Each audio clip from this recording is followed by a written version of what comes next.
আরজিকর ঘটনার প্রতিবাদে বিজেপির পক্ষ থেকে আলিপুরদুয়ার জেলার বিভিন্ন এলাকায় বিজেপির চাক্কা জ্যাম কর্মসূচি পালিত হয়। এদিন হ্যামিল্টনগঞ্জ বাসস্ট্যান্ড এলাকায় বিজেপি কালচিনি বিধায়ক বিশাল লামার নেতৃত্বে চলে চাক্কা জ্যাম কর্মসূচি। অপরদিকে মাদারিহাটের কর্মসূচিতে পুলিশ এসে সরিয়ে দেয় বিজেপি কর্মীদের।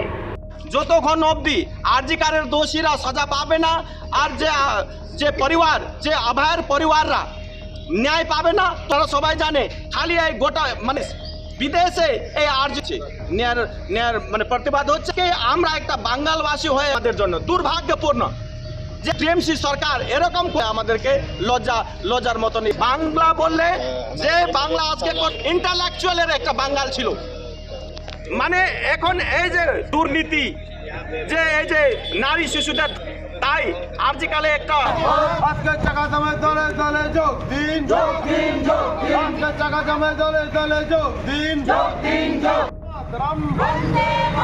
পশ্চিমে নারী মহিলারা মুখ্যমন্ত্রী জবাব দাও। আলিপুরদুয়ার থেকে শামু দাসের রিপোর্ট, নিউজ মেট্রো।